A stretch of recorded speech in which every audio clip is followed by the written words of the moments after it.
Farage. Mr Van Rompuy, it's been a long time. Lovely to see you. Today's November the 5th, a big celebration festival day in England. Just over 400 years ago, there was an attempt to blow up the Houses of Parliament with dynamite and to destroy our Constitution. That was a violent approach. You, of course, have taken the dull, technocratic approach to all of these things. And indeed, what you and your colleagues say time and again, you talk about e-initiatives and what you're going to do about unemployment. But the reality is, nothing in this union is getting any better. Indeed, the accounts, I thought it was 18 years in a row the accounts hadn't been signed off for. I'm now told that it's 19, and you're doing your best to tone down any criticism. Whatever growth figures you may have, they're pretty anemic, and youth unemployment in the Mediterranean is 50% plus in several states. And of course, you'll notice there is now a rise in opposition, real opposition, and much of it pretty ugly opposition, not stuff that I myself would want to link hands with. It was 3.5 years ago that I got into some trouble by questioning who your tailor was. And they fined me €3,000 for doing so. Of course, I clearly was wrong. Look at you today. You are the smart, snappy young man around town. But there's no question that your legitimacy hasn't grown in those 3.5 years. In fact, neither you nor the Commission, even the Parliament, none of that connection with ordinary people has got greater. And that's why there is an electoral storm coming. You know, something very dramatic is going to happen in the third week of May next year. But you can stop it.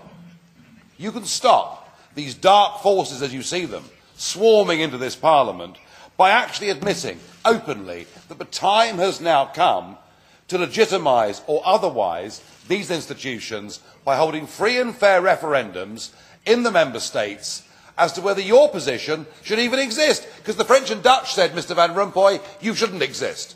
They vetoed it, and yet you continued regardless. Are you prepared to sit there and wait for the electoral storm, or will you take the initiative and do your best to legitimise democratically this European Union or not? Grazie, onorevole Farage. Toute dernière remarque, il y a 3 ans et demi, on me disait que j'avais l'allure d'un employé de banque. Maintenant, à moi seul, je peux arrêter une tempête électorale. Voilà, c'est une évolution invraisemblable qu'un homme puisse avoir la capacité d'arrêter une soi-disant tempête électorale. Comme évolution, ça peut compter. Si ce ne venait pas de vous, Monsieur Farage, je m'en réjouirais, mais puisque ça vient de vous, ça ne m'intéresse pas. Merci beaucoup. Grazie. Grazie, onorevole Van Rompuy. La parola onorevole Farage. Well, just for a moment there, it got fun. You got angry with me, and it all became impassioned, and that was brilliant. Because prior to that, it was the usual dirge, wasn't it? It was Mr Van Rompuy talking about a single supervisory mechanism, a resolution fund. What real people are talking about is the lack of jobs, the insanity of, in our case, opening the doors next year to the whole of Romania and Bulgaria.